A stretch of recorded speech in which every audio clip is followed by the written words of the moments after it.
O Ministério Público é uma instituição permanente, autônoma, independente e essencial à função jurisdicional do Estado Democrático de Direito, sendo o Ministério Público do Trabalho uma instituição especializada, incumbida constitucionalmente pela defesa da ordem jurídica e do regime democrático dos interesses sociais e individuais indisponíveis relacionados ao mundo do trabalho.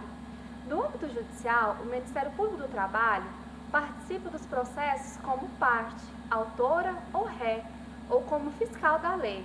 No que se refere à greve, o Ministério Público do Trabalho possui o papel de mediador e legitimidade para ajuizar ações coletivas, ou seja, os dissídios coletivos quando a greve em serviço essencial, quando contiver possibilidade de lesão do interesse público. Desse modo, o transporte rodoviário realizado por caminhões, carretas, é considerado serviço público essencial, tendo em vista ser o transporte mais utilizado para a distribuição de insumos, produtos industrializados e alimentos em todo o país.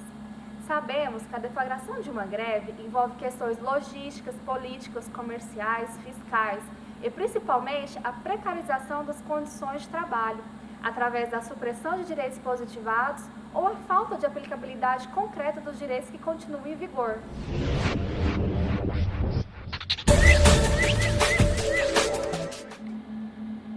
Os sindicatos são associações de pessoas que têm como objetivo principal a defesa dos interesses de seus associados, sejam esses interesses econômicos, profissionais, sociais ou políticos. Há sindicatos de trabalhadores de diversas categorias. Cite-se o Sinditac Goiás, que é o Sindicato dos Caminhoneiros Autônomos do Estado de Goiás. A nossa Constituição fala que é livre a associação profissional ou sindical e que ninguém é obrigado a filiar-se ou manter-se filiado ao sindicato. Antes da reforma trabalhista, ainda que o trabalhador não fosse sindicalizado, seria descontado de seu salário a contribuição sindical anual. Com a entrada em vigor da reforma trabalhista, deixou de ser obrigatório este imposto sindical. Na greve dos caminhoneiros, uma das principais entidades envolvidas foi a CNTA, Confederação Nacional dos Trabalhadores Autônomos, que congrega a maioria dos sindicatos de motoristas autônomos. Em 16 de maio, a CNTA expediu ofício ao governo federal solicitando o congelamento do preço do óleo diesel, bem como a abertura para diálogo. Posteriormente, lançou um comunicado onde foi mencionada a possibilidade de paralisação. Toda a greve foi paulatinamente acompanhada pelo sindicato. A greve dos caminhoneiros teve uma adesão rápida de muitos caminhoneiros. Entre estes estavam os autônomos e os assalariados.